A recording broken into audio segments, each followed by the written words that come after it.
Move Moritel, un monde nouveau vous appelle.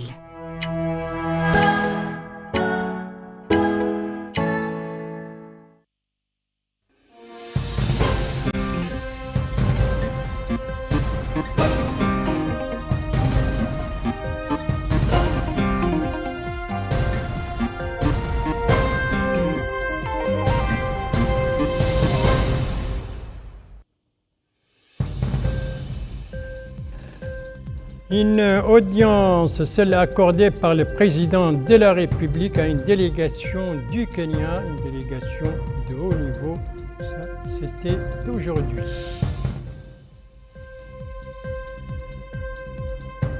Une prestation, celle du serment des deux inspecteurs d'État. C'était aujourd'hui sous la présidence du chef de l'État. Une présentation, celle faite par le Premier ministre devant l'Assemblée nationale du bilan de l'action gouvernementale de l'année 2024 et les perspectives de celle en cours.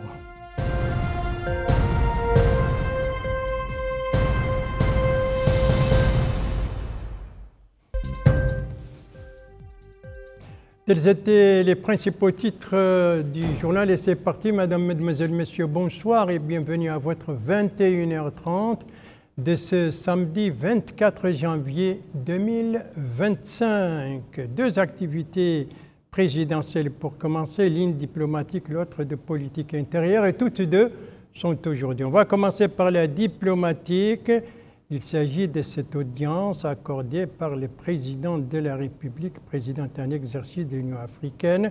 C'était aujourd'hui, M. Mohamed Ould Cheikh El Ghazouani a fait reçu une délégation de Kenyans de haut niveau dirigée par l'ancien Premier ministre Raila Amolo Odinga, une audience qui s'est déroulée en présence du ministre secrétaire général de la présidence de la République, du ministre chargé du cabinet du président de la République et du ministre des Affaires étrangères, de la coopération africaine et des Mauritaniens de l'extérieur. Alors, qu'est-ce qui a été dit au cours de cette audience, donc accordée par le président de la République, président en exercice de l'Union africaine à cette délégation kenyane? C'est ce qu'a révélé le chef de la délégation kenyane à l'issue de l'audience. Il l'a fait en anglais. Eh bien, le chef de la délégation kenyane a déclaré qu'il a transmis les salutations du président et du peuple kenyan au chef de l'État, qu'il a informé de son désir de se présenter comme candidat à la présidence de la Commission de l'Union africaine. Nous avons discuté, a-t-il ajouté, de la situation en Afrique dans le contexte actuel, marqué par des tensions, l'insécurité et la propagation des groupes terroristes, et bien entendu aussi, a-t-il dit, les changements anticonstitutionnels dans certains régimes africains. Il a été également question des changements climatiques et leurs conséquences sur les économies africaines et la nécessité de renforcer les échanges commerciaux interafricains et le développement d'Internet, a déclaré le chef de la délégation kenyane à l'issue de l'audience que lui a accordée le président de la République. Le chef de la délégation kenyane, c'est l'ancien Premier ministre, M. Odinga. Voilà, autre activité du président de la République, il a présidé une cérémonie de prestation de serment de l'inspecteur général. On doit voir les images. Les images de cette cérémonie de prestation, les voilà. Donc, le serment de l'inspecteur général d'État, M. Sidi Mohamed Ould Cheikh Ould Bouide, et d'un inspecteur d'État à l'inspection générale, M. Mada Ould Mohamed Ould Bouzouma. Donc, les deux inspecteurs d'État ont prêté serment devant le président de la République Et c'est une cérémonie de prestation de serment qui s'est déroulée en présence des ministres secrétaires généraux de la présidence de la République, des ministres de la Justice, des ministres délégués auprès du ministre de l'Intérieur chargé de la promotion de la décentralisation et du développement local, du président de la Cour suprême, du procureur général de la Cour suprême et d'un conseiller à la présidence de la République. Vous voyez les images de chacun des deux inspecteurs, l'inspecteur général d'État et l'inspecteur donc d'État prononçant le serment donc devant le président de la République qui les a installés ensuite.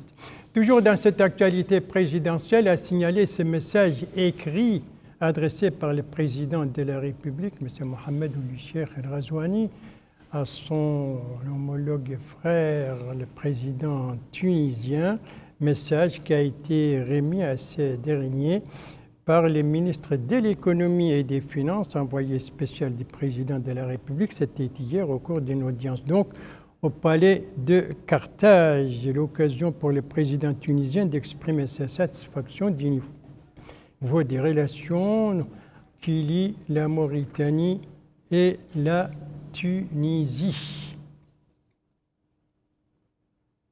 Ça, c'était donc hier à Tunis. Voilà pour ces deux activités présidentielles aujourd'hui. Donc, l'audience accordée à la délégation kenyane de haut niveau et la supervision de la cérémonie de prestation de deux inspecteurs d'État, bien entendu aussi dans cette actualité présidentielle. Ce message écrit adressé par le président à son homologue et frère tunisien. L'autre grand titre de ce journal ce soir concerne le Premier ministre, M. Mokhtar Ould Ndiaye. Il était, vous le savez, aujourd'hui devant l'Assemblée nationale pour présenter le bilan de l'action gouvernementale pour l'année 2024 et les perspectives pour celle de l'année en cours, donc 2025. Et c'était au cours d'une séance plénière de l'Assemblée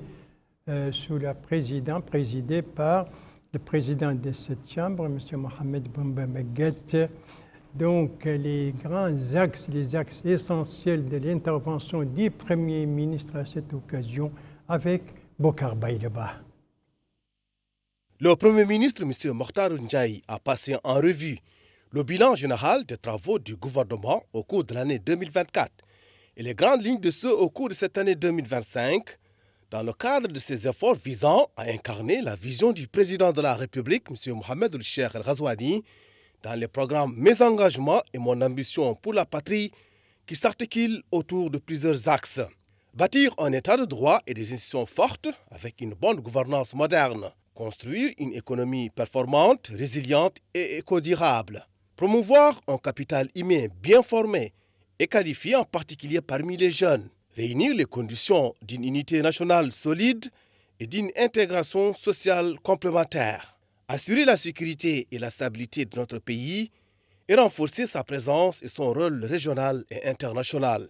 Dans ce contexte, il a déclaré que le gouvernement a œuvré à la mise en œuvre des axes fondamentaux parmi lesquels figure la construction d'un état de droit et des institutions fortes, dotées d'une gouvernance moderne et saine, dans lequel la loi prévaut, les droits de l'homme et les libertés publiques sont continuellement renforcés et les citoyens sont servis de près en utilisant des méthodes modernes et efficaces. Au niveau du deuxième axe, le Premier ministre a déclaré que le gouvernement a œuvré au lancement de réformes structurelles fondamentales dans le but de libéraliser l'économie, encourager l'investissement, mobiliser les financements et créer les conditions nécessaires au décollage économique en révisant la loi sur le partenariat public-privé, ainsi que les codes d'investissement et du travail.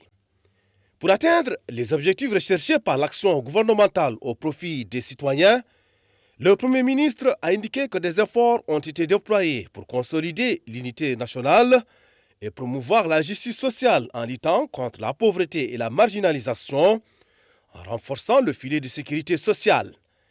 L'objectif est de renforcer la capacité des citoyens les plus pauvres et les plus vulnérables à faire face aux nouveaux défis de la vie quotidienne. Dans la continuité de la démarche de travail en 2024, le Premier ministre M. Mokhtar Ndiaye a déclaré que les grandes lignes du programme gouvernemental pour 2025 comprennent un ensemble de programmes de développement matérialisés par des ateliers de projets sur lesquels les efforts du gouvernement se concentreront sur la mise en œuvre, notamment la bonne gouvernance, la lutte contre la corruption, la construction de l'économie, la réforme de l'éducation, la modernisation du secteur de la santé et des infrastructures, ainsi que l'eau, l'énergie et la pêche. À cela s'ajoute le renforcement de la souveraineté alimentaire dans le domaine agricole, le développement de l'élevage, de la pêche maritime, la connexion des villes au réseau de communication et le domaine de la jeunesse et des sports. Évoquant la mise en œuvre de son programme pour l'année 2025, le Premier ministre a souligné que le gouvernement s'appuie sur le rôle central des élites religieuses, administratives, politiques, culturelles, sociétales et de la jeunesse afin de renforcer le système démocratique, soutenir l'indépendance des autorités, améliorer la transparence et la coopération harmonieuse et établir un état de droit et d'institutions, conditions pour construire une patrie dans laquelle chacun se reconnaît. Le Premier ministre a déclaré que le défi doit être relevé et il faut redonner espoir à tous les Mauritaniens dans l'avenir de leur pays. Et il a souligné la nécessité d'œuvrer à la réalisation de l'ambition du président de la République de permettre à tous les Mauritaniens de travailler pour le bien-être de leur pays, main dans la main. Et la rupture définitive doit être consacrée avec toutes les considérations opposées aux valeurs de la République et de l'État national. Il a mis en exergue la nécessité de rompre définitivement avec la corruption, avec l'appropriation facile des deniers publics, avec la paresse et le mépris des métiers et autres moyens honorables de gagner sa vie. Le Premier ministre, M. Mokhtar Ndiaye, a conclu son intervention par saluer et exprimer sa gratitude et son grand respect à tous ceux qui veillent sur les frontières, notamment les membres des forces armées, les forces de sécurité, ainsi que les équipes éducatives et sanitaires qui sont actuellement présentes dans tous les villages et villes de la Mauritanie.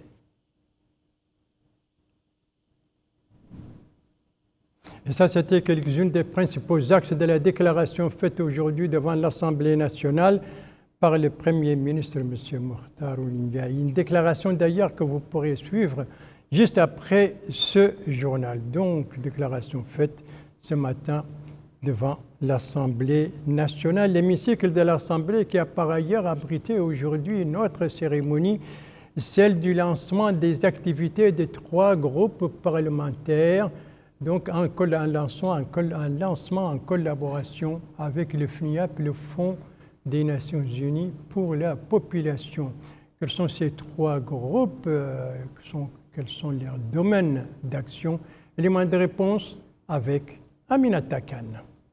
Répondre aux défis du développement et renforcer les valeurs de justice, d'égalité et de développement durable, qu'a été procédé aujourd'hui au lancement de 3 groupes parlementaires thématiques sous la présidence de la 4e vice-présidente de l'Assemblée nationale, Mme Gouaila Lahdana, qui à l'entame de son propos, a indiqué que ces groupes thématiques constituent une avancée majeure dans le travail parlementaire en adoptant des approches spécialisées pour répondre aux défis de l'heure. Lui succédant, le coordinateur de la cellule du projet Appui au Parlement, financé par le PNUD, le député Mohamed Abdallahi El-Qailani, est longuement revenu sur l'engagement du PNUD à fournir un appui technique et logistique aux groupes parlementaires, leur permettant ainsi de jouer pleinement le rôle à travers des formations, des analyses législatives et la promotion du dialogue avec des institutions nationales et internationales. S'agissant des groupes parlementaires, les présidentes des 3 groupes se sont exprimées. Tout d'abord, la présidente du groupe parlementaire pour l'action en faveur de l'éradication de la pauvreté, Mme Mama Mahfouza Lamrabot, elle a indiqué que la lutte contre la pauvreté est un devoir national dépassant le cadre politique pour devenir un impératif moral et humain. Elle poursuit en indiquant que le groupe parlementaire pour l'éradication de la pauvreté s'emploiera à proposer des politiques et des initiatives en faveur de la justice sociale et d'une répartition équitable des richesses. Lui succédant, Dieynaba Abdoul Samba, député à l'Assemblée nationale, président du groupe parlementaire des femmes pour la promotion des droits de la femme, a mis l'accent sur l'autonomisation des femmes qu'elle a présenté comme étant un pilier essentiel du développement, nécessitant une participation accrue des femmes dans les sphères politiques, économiques et sociales. Elle poursuit en indiquant que le groupe parlementaire des femmes œuvrera à défendre les droits des femmes et à promouvoir l'égalité des chances.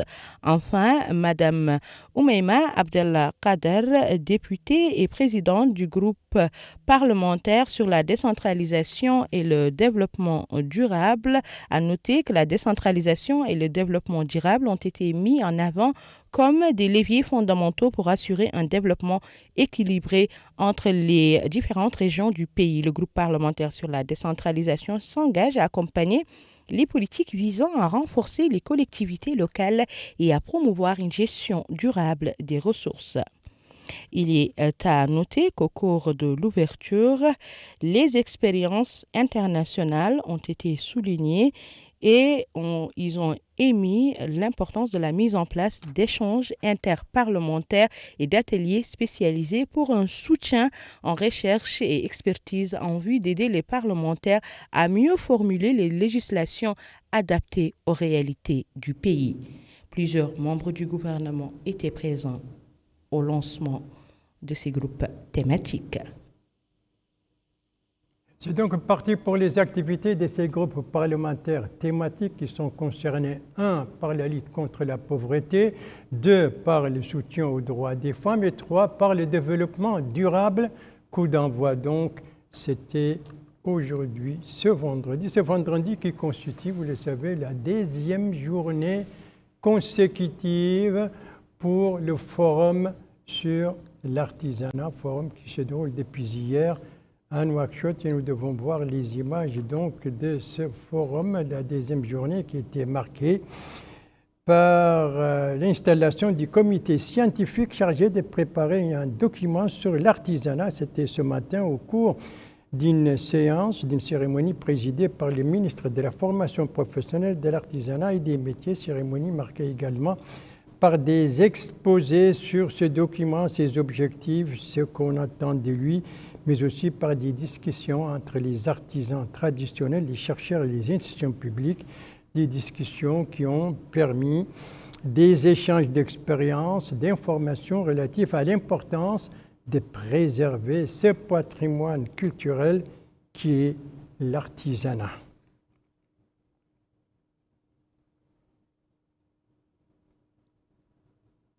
Voilà. Mise en place donc du comité scientifique chargé de préparer un document sur l'artisanat mauritanien. C'est ce qui a caractérisé aujourd'hui, entre autres, la 10e journée consécutive du forum sur l'artisanat. 10e journée, c'était aujourd'hui. Lui, c'était plutôt hier soir. Lui, c'est le lancement d'un projet d'équipement de plusieurs centres de santé dans 5 de nos wilayas de l'intérieur, lancement supervisé par le ministre de la Santé. Alors, quels sont les wilayas concernés et combien de centres de santé vont bénéficier de ce projet? Élément de réponse avec El Haj Abdelladine. 276 points de santé répartis en 5 wilayas vont bénéficier d'équipements médicaux nécessaires dans le cadre du projet d'appui aux services de santé maternelle et néonatale. Ce projet, financé par la Banque islamique de développement en collaboration avec le Fonds pour les moyens d'existence et le gouvernement mauritanien, vise à améliorer la qualité des services de santé à travers l'acquisition des équipements médicaux et la formation du personnel médical et paramédical. Dans une allocution prononcée à cette occasion, le coordinateur du projet d'appui aux services de santé maternelle et néonatale, M. Sidi Mohamed Ould Abdelaziz, a expliqué que ce projet vient en appui aux services de santé maternelle et néonatale dans les wilayas des Houd Charqi, des Houd Al-Gharbi, des Gorgol et des Kidimara et d'Itagan, en plus des centres hospitaliers mère et enfants.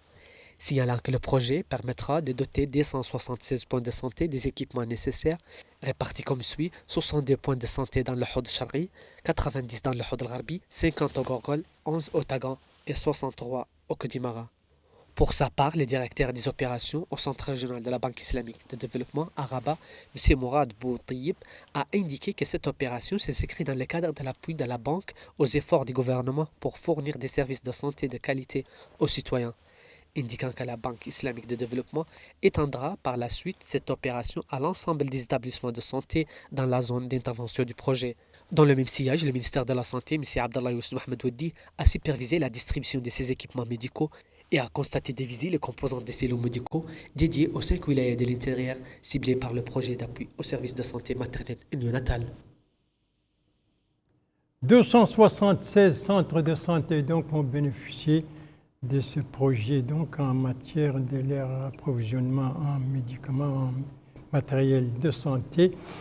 C'est 276 centres dans 6 de nos wilayas de l'intérieur du pays, à savoir le Dohod, la Saba, le Gorgol, le Braklan, le Trarza et le Guédimaha. Lancement de ce projet, c'était hier.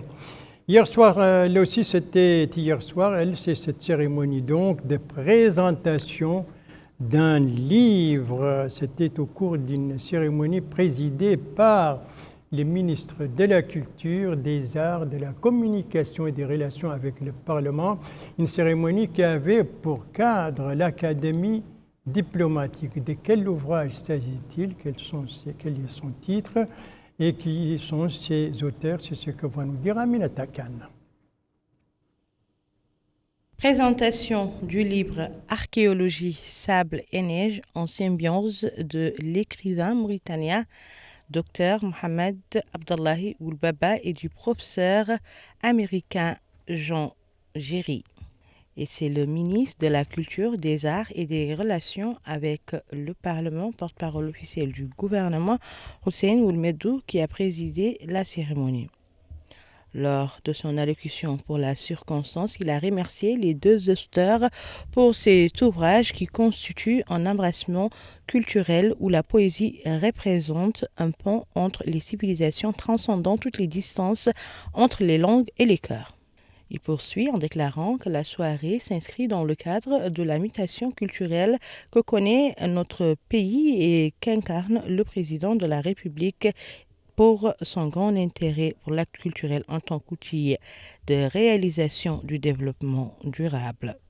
Mohamed Abdallahi Baba, l'écrivain, a exprimé ses remerciements à tous ceux qui ont participé à la réalisation de cette belle œuvre littéraire, affirmant que le ministère de la Culture a accordé à ce livre une attention particulière en raison de l'intérêt qu'il porte à tout ce qui a trait à la culture et à la littérature.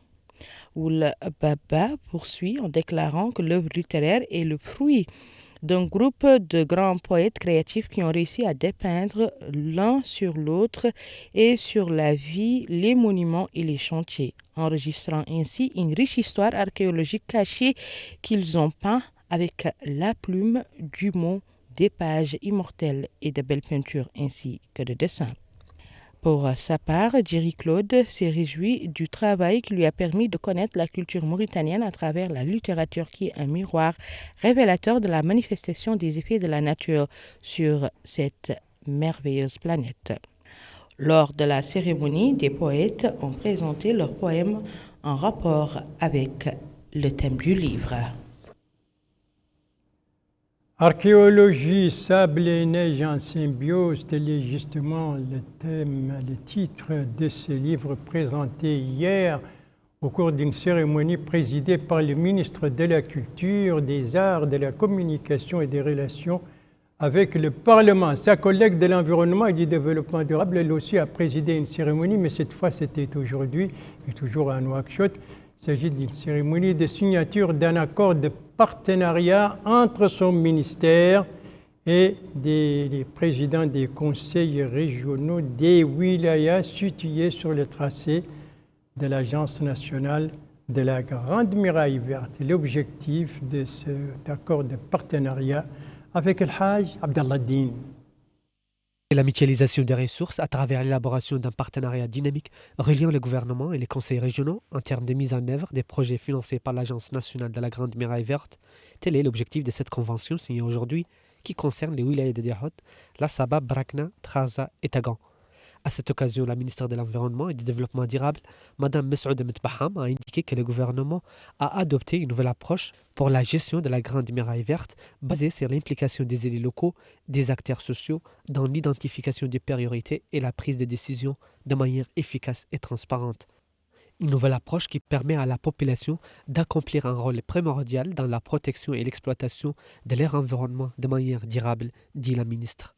De son côté, le président du conseil régional d'Ibrakna, M. Mustafa Mohamed Mahmoud, a remercié au nom des parties signataires le département de l'environnement pour cette nouvelle approche visant à impliquer les conseils régionaux dans la mise en œuvre et le suivi des projets exécutés par le département de l'environnement, y compris les interventions de l'Agence nationale de la Grande Muraille Verte. La cérémonie de signature de cette convention a été également marquée par la présentation d'un exposé par le directeur de l'Agence nationale de la Grande Muraille Verte, M. Sidana Oulahmed Ali, sur les conventions signées et les partenariats entre le département de l'environnement et les conseils régionaux.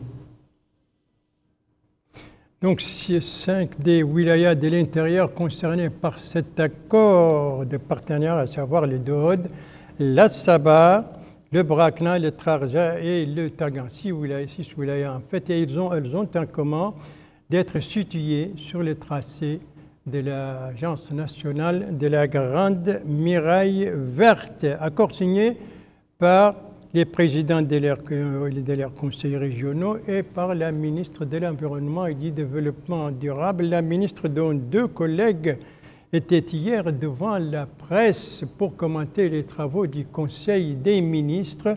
Il s'agit du ministre de la Culture, des Arts, de la Communication, des relations avec le Parlement et son collègue de l'Industrie et des Mines. Résumé de ce point de presse avec Bokar Baïleba.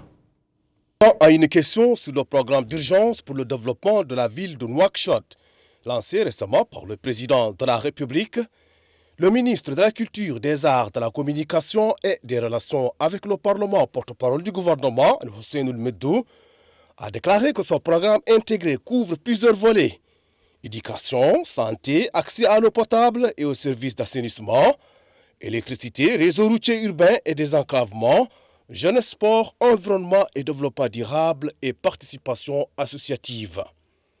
De son côté, le ministre des Mines et de l'Industrie, Cham Ahmed Tijan, a souligné que le secteur des mines joue un rôle important pour la vitalité de l'économie nationale.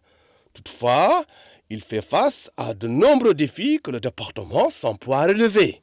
Selon lui, un nouveau mécanisme est nécessaire pour rendre l'accès aux licences plus contraignant, avec un travail de suivi-évaluation rigoureux.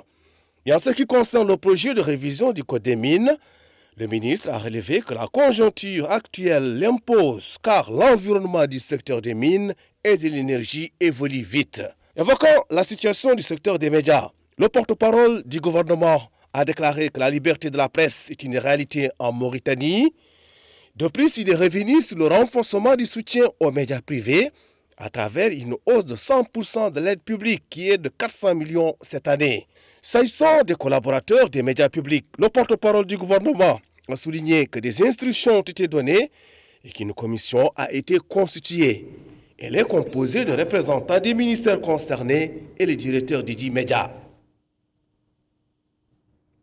Voilà, c'était un résumé du point de presse animé hier par 2 membres du gouvernement, à savoir le ministre de la Culture, des Arts, de la Communication et des Relations avec le Parlement et son collègue de l'Industrie et des Mines. Merci de suivre le JTF de Mauritania, la suite du journal avec une session, une journée et un tour. La session, c'est celle ordinaire et dont on voit les images défiler devant nous. Eh bien, la session ordinaire, la première session ordinaire du Conseil régional de Nouakchott pour l'année 2025, c'était aujourd'hui, présidée par la présidente de ce conseil. Et il a été question au cours de cette session d'une présentation du rapport de la session précédente, un rapport qui contient notamment entre l'adoption du budget initial de l'année en cours. Il a été également question, entre autres, des stratégies élaborées par le Conseil et relatives au développement et à la modernisation de la ville de Nouakchott. Voilà, c'est les images de cette session, de cette première session ordinaire du Conseil régional de Nouakchott qui s'est tenue aujourd'hui. Venons-en maintenant à la journée dont je parlais tout à l'heure en annonçant la deuxième partie de ce journal. Eh bien, c'est une journée organisée au niveau de la commune du Ksar. De quoi s'agit-il, Aminata Khan? Journée de soins gratuits destinée aux citoyens, aux émigrés et aux réfugiés résidant dans la commune du Ksar. Ainsi, plusieurs services vont être offerts par des médecins mauritaniens et leurs homologues canadiens. Ils comprennent des consultations en médecine générale, en médecine interne, ainsi que des dépistages pour le diabète et l'hypertension artérielle, en plus de la distribution gratuite de médicaments. Le maire de la commune, Mohamed Saleh Oumar, a affirmé que l'organisation de cette journée reflète l'engagement collectif à améliorer les conditions de vie des citoyens. Il a insisté sur le fait que ces consultations et la distribution des médicaments aux patients vulnérables constituent une opportunité pour les habitants de la commune. Il a également mis en avant l'importance du partenariat et la coopération, affirmant que ces éléments sont essentiels pour garantir le succès de telles initiatives, appelant à soutenir tous les efforts visant à renforcer cette collaboration afin d'organiser à l'avenir des caravanes plus ambitieuses. Le secrétaire général de l'association El Hadina, qui a organisé cette journée, Bounana Mohamed Mahmoud Bounana, a rappelé les efforts déployés par son organisation pour concrétiser cet événement. Il a expliqué que cette initiative va soulager les souffrances des habitants, qu'ils soient citoyens, étrangers, immigrés ou réfugiés. Lui succédant, le président du festival annuel des nomades, Mohamed Mahmoud Oulel Atiq, a quant à lui exprimé sa gratitude envers le maire et l'association El Hadina pour leur soutien qui permettra de redonner le sourire aux habitants du Ksar. Les habitants du Ksar qui ont donc bénéficié de cette journée de soins gratuits. C'était aujourd'hui. Le tour dont je parlais tout à l'heure, eh bien ça, c'est notre page sportive. Il s'agit du Tour cycliste Sahel qui sillonne actuellement le nord du pays. Il était aujourd'hui dans sa troisième étape. C'était à Choum. Compte rendu de notre envoyé spécial qui accompagne les cyclistes. Et donc, Abdoul Ahmed Salem, compte rendu travaillé en français par Bokar Baïleba. La troisième étape du Tour Sahel 2025, longue de 100 km entre Attar et Choum, a présenté un véritable défi pour les cyclistes. Cette longue étape comporte plusieurs passages particulièrement redoutables. Cette difficile ascension a poussé les coureurs à faire preuve de détermination et d'endurance pour arriver à la destination. Et avant leur départ à partir de la ville d'Attar, les autorités administratives ont tenu à marquer leur présence et rappeler les mesures prises par l'État pour assurer la sécurité des équipes de cyclistes. Et pour le Comité national olympique et sportif mauritanien, rien n'a été laissé au hasard pour que la compétition se déroule dans une saine concurrence. Qui dit tour cycliste dit aussi toute une logistique et une couverture médiatique. D'ailleurs, la presse internationale était là pour relayer les moments forts des différentes étapes de ce tour. Les équipes sanitaires ne sont pas en reste.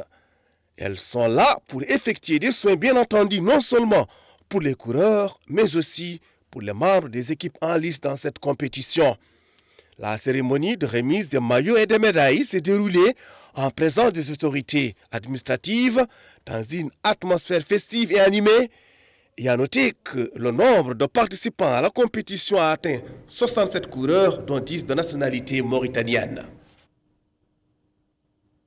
Voilà, et ça c'était la troisième étape donc de ce tour cycliste Sahel qui sillonne actuellement le nord du pays. Et c'est sur cette étape que s'achève ce journal. Merci à vous, mesdames, mesdemoiselles, messieurs, de l'avoir suivi. Merci bien entendu aux équipes rédaction et techniques qui ont participé à sa conception. Je vous en rappelle les principales informations. Nous sommes au palais présidentiel. C'était aujourd'hui le président de la République, président en exercice de l'Union africaine, a reçu aujourd'hui une délégation kenyane de haut niveau conduite par l'ancien Premier ministre. Le président de la République a par ailleurs, toujours au palais présidentiel, présidé la cérémonie de prestation de serment pour 2 inspecteurs d'État, dont l'inspecteur général.